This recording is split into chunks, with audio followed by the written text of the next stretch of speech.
I believe it was, I forgot. But anyway, one of the Old Testament prophets, amen. I want to say Habakkuk, that's going to be the next one. But one with Hebrews, that's where I was. I just finished that book in the book of Hebrews, amen. And what the Lord is really letting us know in the book of Hebrews is that it goes from one theme to the next theme, to the next theme. And it starts off with the glory of God, amen. Then it goes into something else, amen. Then he talks about the sin, amen. All right, come on. And the thing is that, you know, when we're in sin, we're really, of course we all know that we're out of the will of God, but we really are out of the will of God, amen. Obey. And sometimes some of us have this every now and then thing, amen. That is really not according to the will of God. Now he will bear with you. He'll give you grace. Make it plain. He'll exercise endurance, amen. Come on. With you. But I know with me, it was one of this every now and then thing, some time ago, amen. Great, and I just really thank God that he has really showed mercy on me, amen. But the thing is, as we go to the book of Ephesians, we in the 6th chapter, starting with the 12th verse, it says what? For we wrestle not against flesh and blood, but against principalities, against powers, against the rulers of the darkness of this world, against spiritual wickedness in high places. So we're talking about 3 levels here. Flesh and blood. All right. Then it goes on to principalities. Yes. All right. 4 things. Then it goes against powers. Then it talks about the rulers of the darkness of this world. Actually 5 things. Then it talks about against spiritual wickedness. Come on. And the thing is that I really thank God for this ministry, because you really have not so much formality, but you really got the Spirit of God, really, where he can have his way, amen. And then as I was looking on YouTube, for some, I pulled up something about Azusa, and you had 2 survivors from the Azusa revival. All right. And they were giving testimony of things that what it was like when they were attending.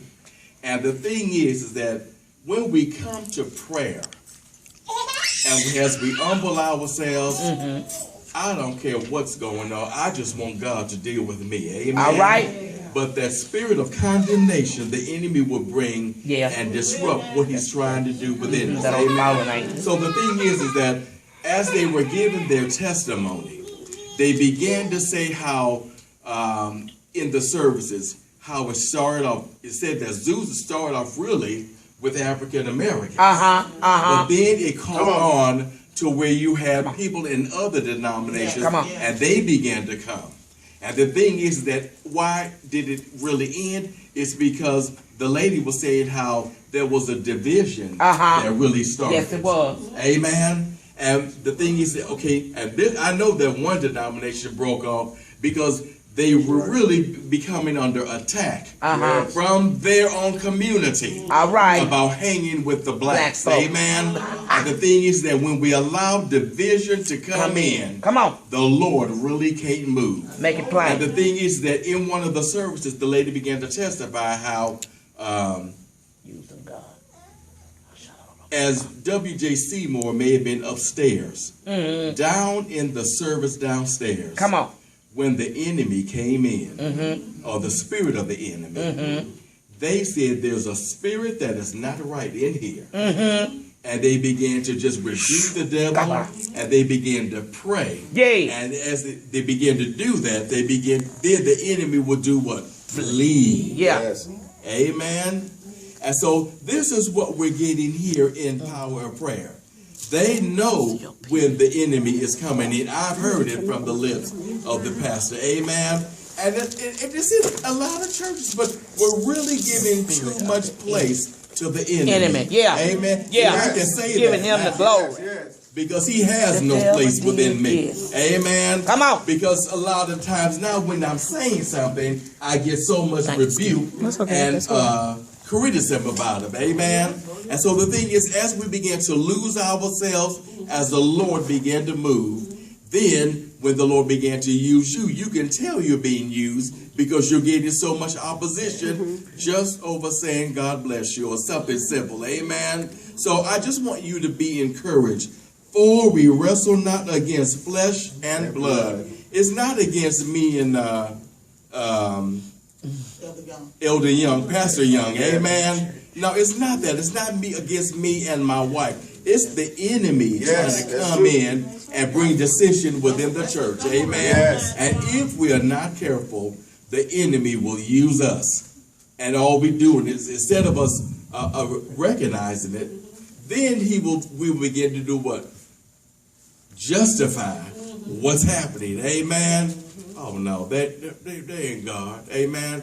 But if it ain't God, then how is it that when we get somewhere else that we don't know and the Lord can use us? Amen. But when we come into a place where we're familiar, then it's the devil. Amen. So no, we have to know that when we give place over to God, he will use us anywhere. And this is what I love about the Lord. See, because, you know, when I get around those people that I'm familiar with, then there's something wrong with you. Amen. But then when you get into another place where nobody knows you, then it's God. Amen. And they'll be right there to see it. So we're not wrestling with flesh and blood, but against principalities, against powers. All these are for the forces of the enemy that goes from level to level, level to level. Amen. And a lot of us have been prophesied over. A lot of us have been prayed for. A lot of us have been encouraged. But there's a time that's coming, which is now, that you're going to have to stand on your own and start rebuking the enemy out of your own life. Amen. So therefore that the Lord can use you. Amen. Against rulers of the darkness of this world, against what? Spiritual wickedness. Where? In high places. There could be leadership. It could be the forces of the enemy up there in the air. It could be in those higher places. Yes. Amen. So I just encourage you to put on the whole armor of God, that you may do what? Stand against the wiles of the enemy.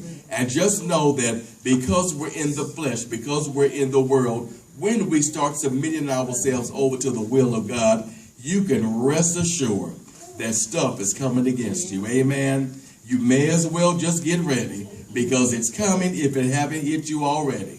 And a lot of times we think that these strongholds that we're, not strongholds, but the desires, the strong temptation that we're facing is the enemy. But a lot of times when you really see the enemy for who he is filthy, he is no good, he is definitely low down. Yes, he is. And he is out to destroy the people of God. But the sad thing is that we give it to him. Amen. Here, devil, just go on and take it. We literally are doing that. Amen. And the thing is that how the Lord uses me is that I have a compassion for children.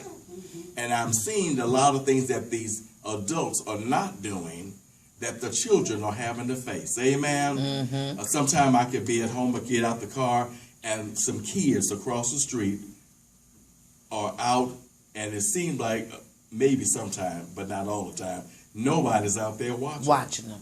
They're not watching them. And that's because these mothers are too young and haven't really learned the responsibility that they need to. Amen. Not trying to hit on I don't know nothing. Amen. So the thing is that the enemy is out to take you out and to take the children out. And sometimes the children be out. I say, y'all, go on back up to the door. You know, once there was one little child outside by himself. Nobody heard him trying to get into the house. Amen. And then as I began to take a couple of steps to go across the street and knock on the door, then somebody comes. And then what they say, who left my baby out here? What does that tell you? They won't watch. Who left my baby out here? Who? They won't watch them.